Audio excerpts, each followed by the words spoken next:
Уважаемый Владимир Владимирович, разрешите вам представить штаб морских операций, Главное управление Северного морского пути, Главсевморпуть.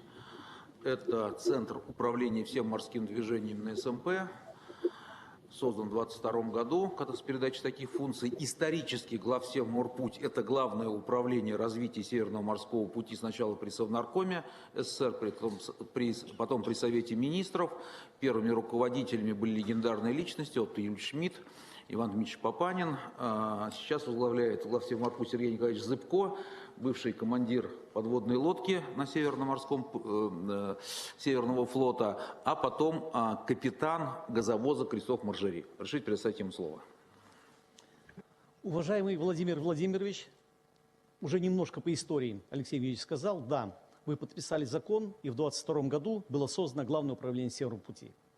Это был год 90-летия легендарного морского перехода, экспедиции Отто Шмидта, когда всего за одну навигацию был осуществлен первый проход из Архангельска в Берингов пролив. Безусловно, достижение. И в 1932 году Главное управление Северного пути было создано. Отдавая дань его памяти и высоко оценивая достижения, мы решили, что преемник этого органа управления должен носить такое же название. Уважаемый Владимир Владимирович, вы находитесь в штабе морских операций Главного управления Северного морского пути. Это аналог Центра управления полетами в космосе. Только здесь мы управляем всем тем, что происходит на Севморпути. Сюда стекается вся информация: движение судов, спутниковые ледовые карты, аналитические ледовые карты, гидрометеоинформация, диспетчерские сообщения с судов. И все это позволяет нам выполнять свою миссию – организацию безопасного судоходства по СМП. Безопасность зависит от правильной расстановки ледоколов, от выработанных нами маршрутов и мониторинга движения судов. Движение всех судов в онлайн-режиме мы наблюдаем на этом экране. Сейчас в акватории Севморпути, обозначено красным цветом, находится 50 судов. Работает группировка из 9 атомных и неатомных ледоколов. Обратите внимание, активное судоходство осуществляется в западном районе Севморпути, в Карском море. Посмотрите на эту точку. Атомный ледокол «Урал».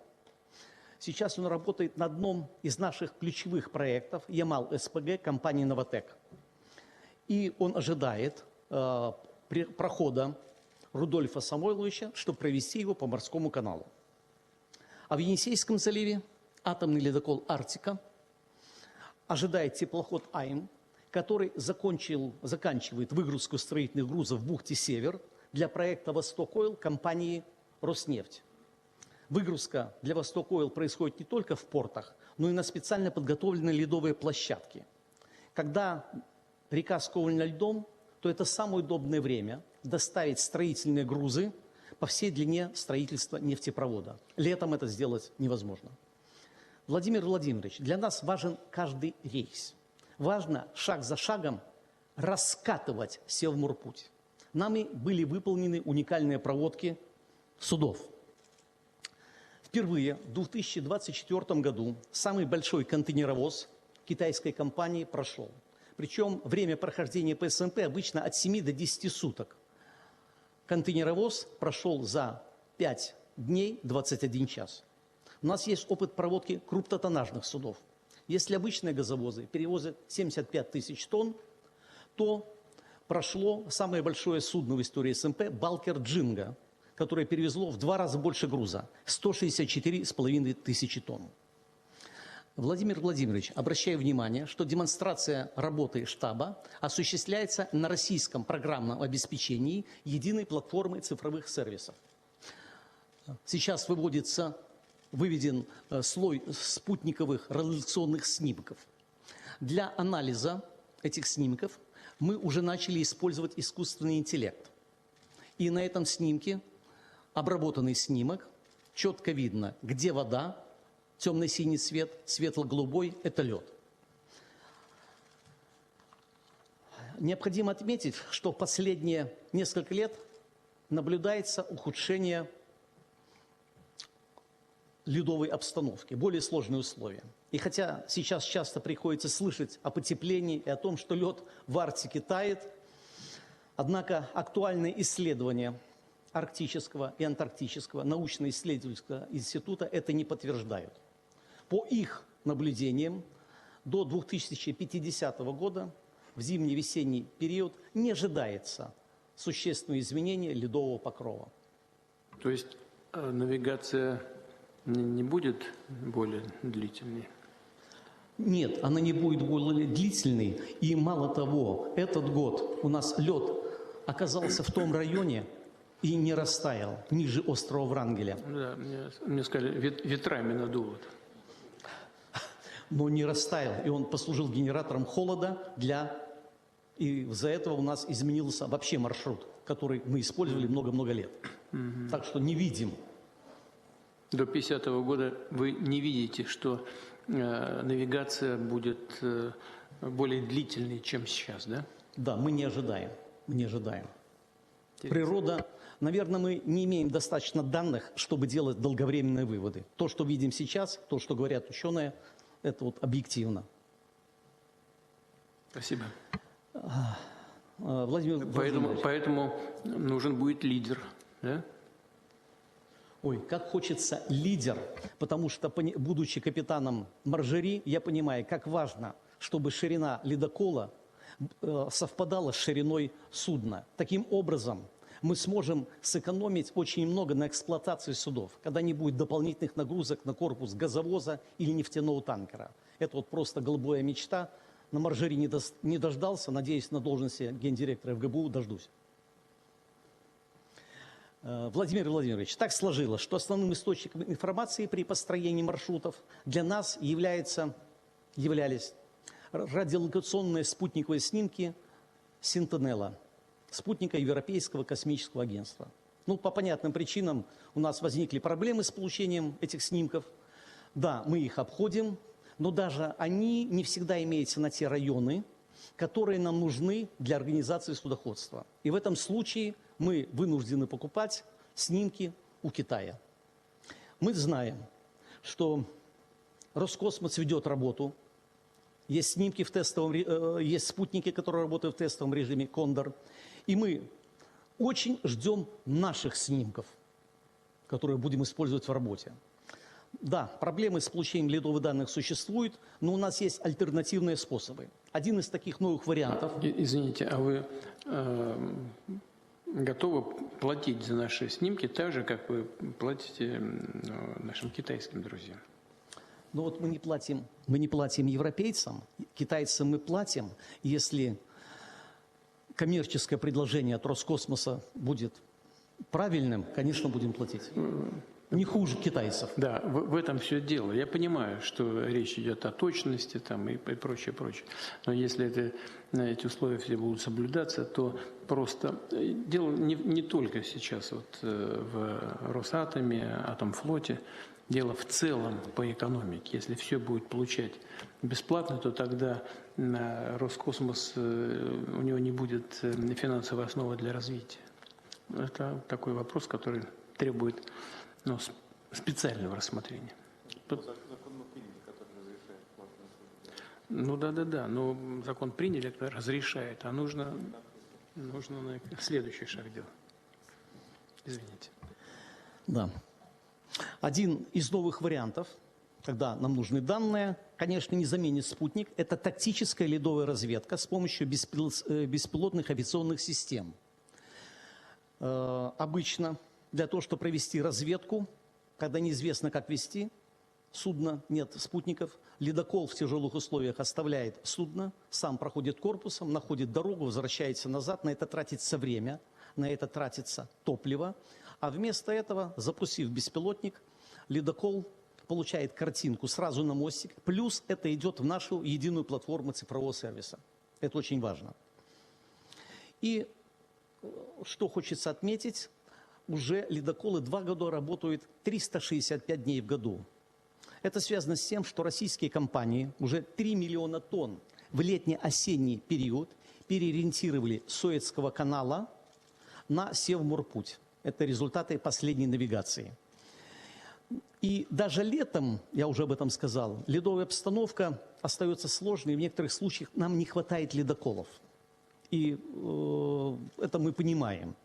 Поэтому считаем, что строить ледоколы нужно, еще раз очень нужно.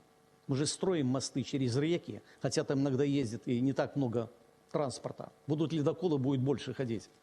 Я думаю, что со мной согласится и капитан атомного ледокола «Арктика» Александр Витальевич Скрябин, которому я передаю слово, и буквально еще представить его. Он, так же как и я в прошлом, закончил высшее военно-морское училище, был офицером Советского военно-морского флота. Прошу разрешения передать ему слово. Пожалуйста, Александр Витальевич.